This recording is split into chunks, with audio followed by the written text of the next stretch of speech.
Elvis Presley ad. Fanfare. Elvis Presley is a supreme figure in American life, one whose presence, no matter how banal or predictable, brooks no real comparisons. He is honored equally by long-haired rock critics, middle-aged women, the city of Memphis — they finally found something to name after him, a highway — and even a president. Richard Nixon had Elvis over to the White House once and made him an honorary narcotics agent. Nixon got his picture taken with the king. An odd story, though, from rock critic Stu Werbin. Quote, "It seems that the good German who arranges the White House concerts for the president and his guests managed to travel the many channels that lead only in rare instances to Colonel Tom Parker's phone line. Once connected, he delivered what he considered the most privileged invitation. The president requests Mr. Presley to perform. The colonel did a little quick figuring and then told the man that Elvis would consider it an honor. For the president, Elvis's fee, beyond traveling expenses and accommodations for his backup group, would be $25,000. The good German gasped." End of quote. Beside Elvis, the other heroes of this book seem a little small time. If they define different versions of America, Presley's career almost has the scope to take America in. The cultural range of his music has expanded to the point where it includes not only the hits of the day, but also patriotic recitals, pure country gospel, and really dirty blues. Reviews of his concerts, by usually credible writers, sometimes resemble biblical accounts of heavenly miracles. Elvis has emerged as a great artist, a great rocker, a great purveyor of schlock, a great heartthrob, a great bore, a great symbol of potency, a great ham, a great nice person, and yes, a great American.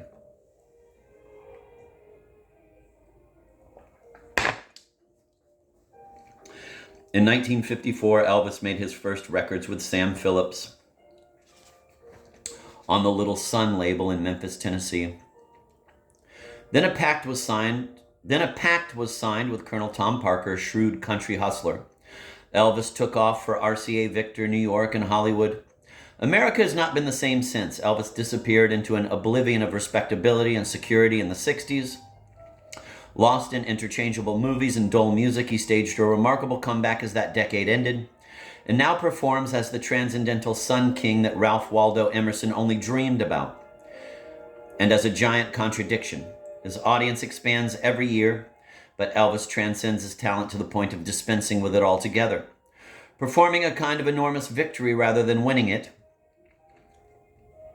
Elvis strides the boards with such glamour, such magnetism, that he allows his audience to transcend their desire for his talent.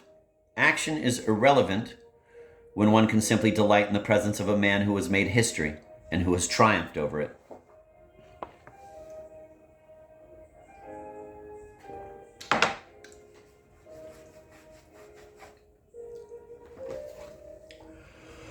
Mark now the supreme Elvis gesture. He takes the stage with a retinue of bodyguards, servants, singers, a band, and orchestra. He applies himself vaguely to the hits of his past, prostrates himself before songs of awesome ickiness. He acknowledges the applause and the gasps that greet his every movement, applause that comes thundering with such force you might think the audience merely suffers the music as an excuse for its ovations. He closes with an act of showbiz love that still warms the heart, but above all, he throws away the entire performance. How could he take it seriously? How could anyone create when all one has to do is appear? Quote, "He looks like Elvis Presley," end of quote, cried a friend when the Big E stormed forth in an explosion of flashbulbs and cheers. Quote, "What a burden to live up to," end of quote. It is as if there is nothing Elvis could do to overshadow a performance of his myth. And so he performs from a distance, laughing at his myth, throwing it away only to see it roar back and trap him once again. He will sing, as if suffering to his very soul, a song called "This Time You," God that is, "gave me a mountain," which sums up his divorce and his separation from his little girl. Having confessed his sins, he will stand aside, head bowed, as the special Elvis Presley gospel group sings "Sweet, Sweet Feeling in This Place," Apparently cleansed of his sins, he will rock straight into the rhythm and blues of Lottie Miss Claudie and celebrate his newfound freedom with a lazy grin. But this little melodrama of casual triumph will itself be a throwaway, as well as the well-planned sets, the first-class musicians, the brilliant costumes. There will be little life behind the orchestration. The whole performance will be flaccid, the timing careless, all emotions finally shallow.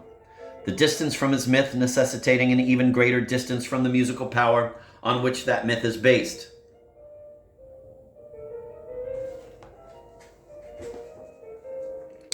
Elvis gives us a massive roadshow musical of opulent American mastery. His version of the winner-take-all fantasies that have kept the world lined up outside the theaters that show American movies ever since the movies began. And of course we respond. A self-made man is rather boring, but a self-made king is something else. Dressed in blue, red, white, ultimately gold, with a Superman cape and covered with jewels no one can be sure are fake. Elvis might epitomize the worst of our culture. He is bragging, selfish, narcissistic, condescending, materialistic to the point of insanity. But there is no need to take that seriously, no need to take anything seriously. Aw, shucks, says the country boy. It is all a joke to him. His distance is in his humor, and he can exit from this America unmarked, unimpressed, and uninteresting.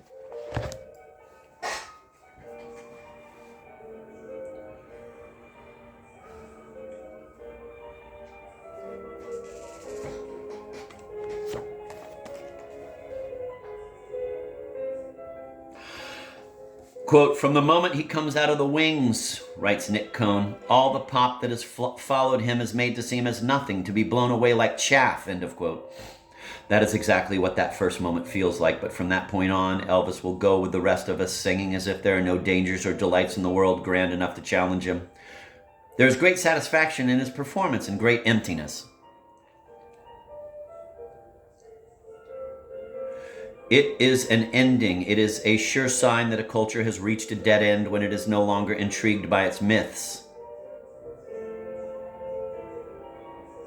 When they lose their power to excite, amuse, and renew all who are part of those myths, when those myths just bore the hell out of everyone. But Elvis has dissolved into a presentation of his myth, and so is his music.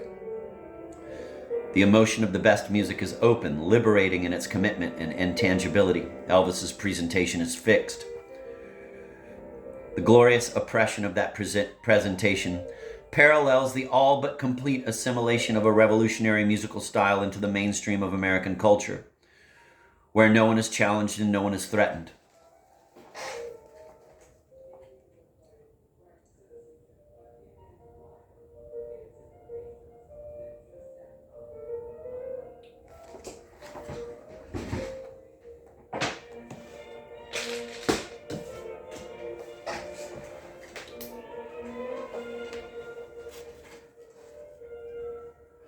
History without myth is surely a wasteland.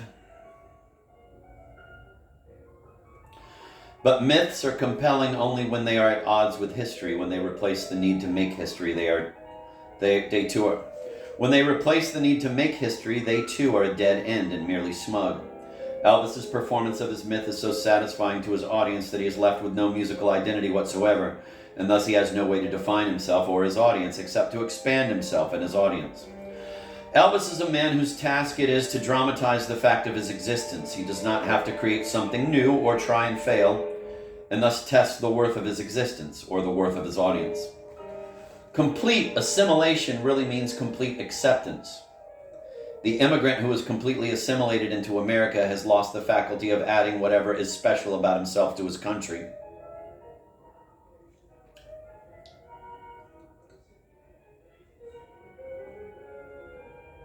For any artist, complete assimilation means the adoption of an aesthetic where no lines are drawn and no choices are made. That quality of selection, which is what is at stake when an artist comes across with his or her version of anything, is missing. When an artist gives an all-encompassing yes to his audience, and Elvis's yes implicitly includes everyone, not just those who say yes to him, there's nothing more he can tell his audience, nothing he can really do for them except maybe throw them a kiss.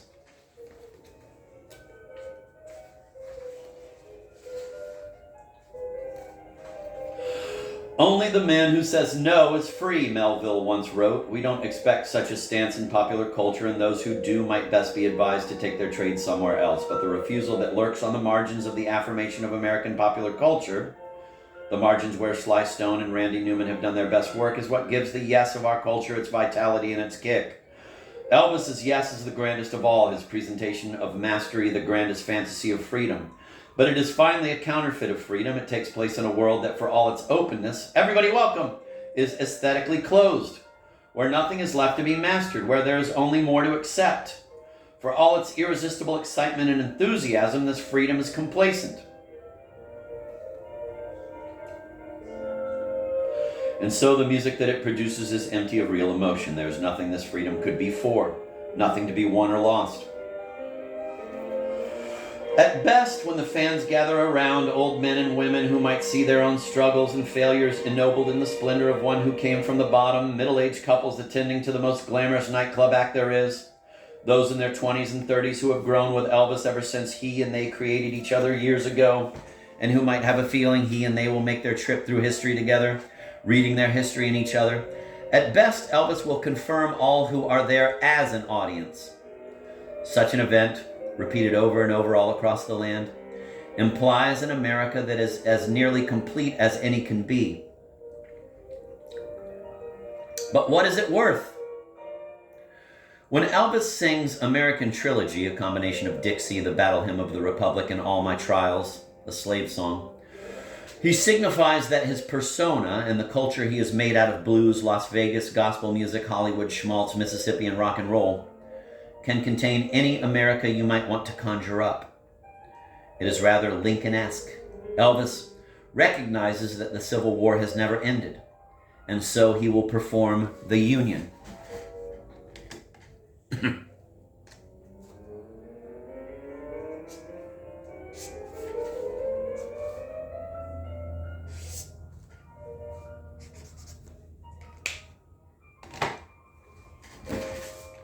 I'm going to reread that. When Elvis sings American Trilogy, a combination of Dixie, the Battle Hymn of the Republic, and All My Trials, a slave song, he signifies that his persona and the culture he has made out of blues, Las Vegas, gospel music, Hollywood, schmaltz, Mississippi, and rock and roll can contain any America you might want to conjure up. It is rather Lincoln-esque. Elvis recognizes that the Civil War has never ended, and so he will perform the Union. Well, for a moment, staring at that man on the stage, you can almost believe it. For if Elvis were to bring it off, and it is easy to think that only he could, one would leave the hall with a new feeling for the country. Whatever that feeling might be, one's sense of place would be broadened and enriched.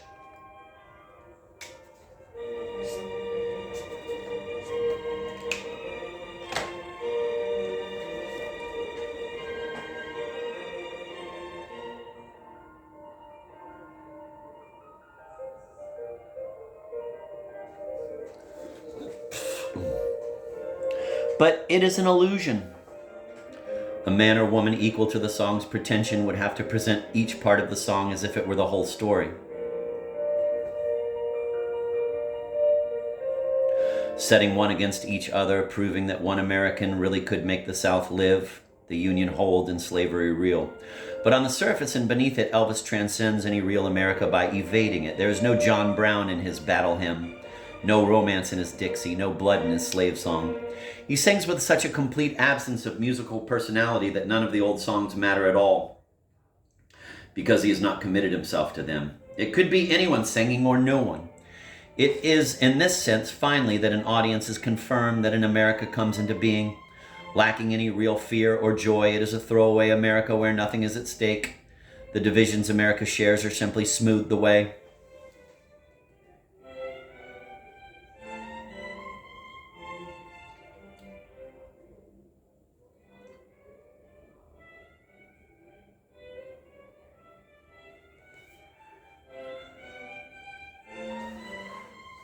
But there is no chance anyone who wants to join will be excluded. Elvis's fantasy of freedom, the audience's fantasy, takes on such reality that there is nothing left in the real world that can inspire the fantasy or threaten it. What is left is for the fantasy to replace the world.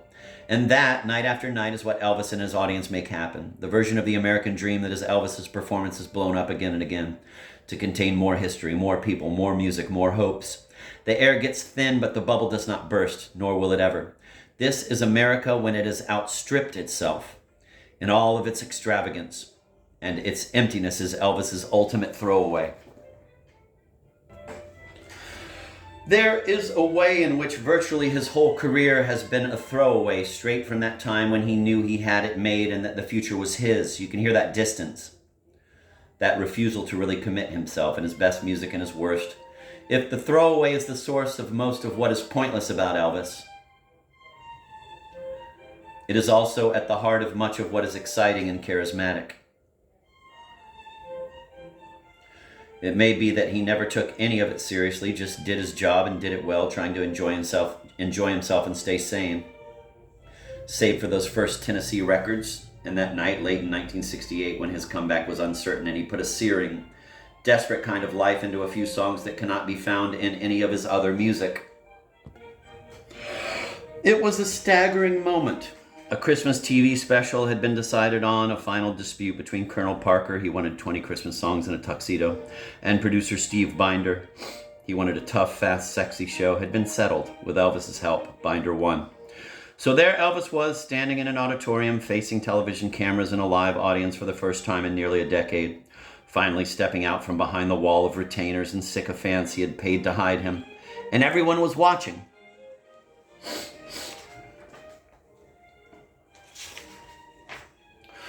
In the months preceding, Elvis had begun to turn away from the seamless boredom of the movies and the hackneyed music of the soundtrack albums, staking out a style on a few half-successful singles, presenting the new persona of a man whose natural toughness was tempered by experience.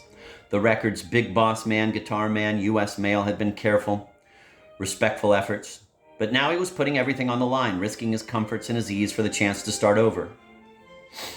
He had been a bad joke for a long time. If this show died, little more would be heard from Elvis Presley. Did he still have an audience? Did he still have anything to offer them? He had raised the stakes himself, but he probably had no idea.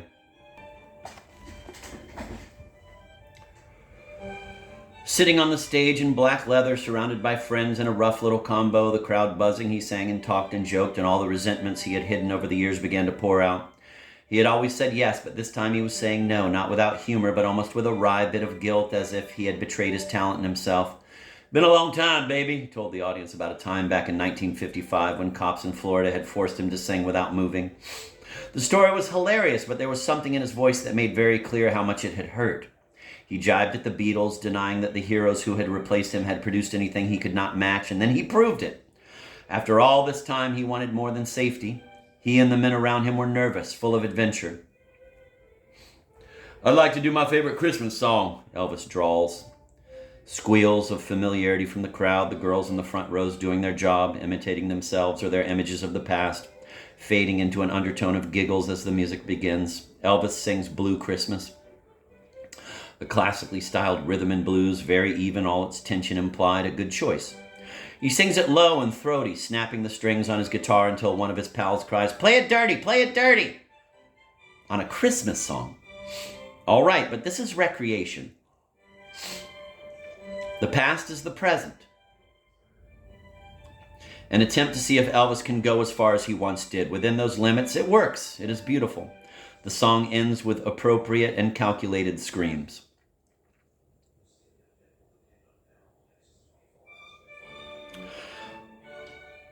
"I think I'll put a strap around this and stand up," Presley says. "Ah, God, what's that?" Nervous laughter from a friend. Slow and steady, still looking around for the strap no one has bothered to hook onto the guitar, Elvis rocks into One Night. In Smiley Lewis's original, it was about an orgy called One Night of Sin, with the great lines, "The things I did and I saw would make the earth stand still." Elvis cleaned it up into a love story in 1958. But he has forgotten or remembered. He is singing Lewis's version as he must have always wanted to. He has slipped his role, and laughing, grinning, something is happening. Quote, "The things I did and I saw would make these dreams, where's the strap?" End of quote. Where's the strap indeed? He falls in and out of the two songs, and suddenly the band rams hard at the music and Elvis lunges and eats it alive. No one has ever heard him sing like this. Not even his best records suggest the depth of passion in this music. One line from Howlin' Wolf tells the tale, quote, "When you see me running, you know my life is at stake," end of quote. That's what it sounds like. Shouting, crying, growling, lusting, Elvis takes his stand and the crowd takes theirs with him, no longer reaching for the past they had been brought to the studio to reenact, but responding to something completely new. The crowd is cheering for what they had only hoped for. Elvis has gone beyond all their expectations and his, and they don't believe it. The guitar cuts in high and slams down, and Elvis is roaring. Every line is a thunderbolt. "Oh yeah," screams a pal. He has waited years for this moment.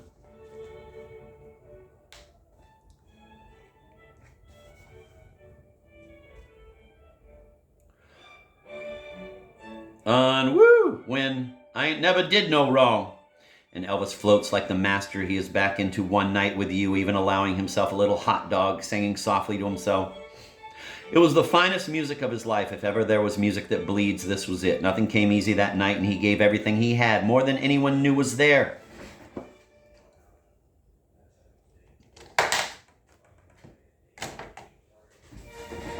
Damn it, bitch.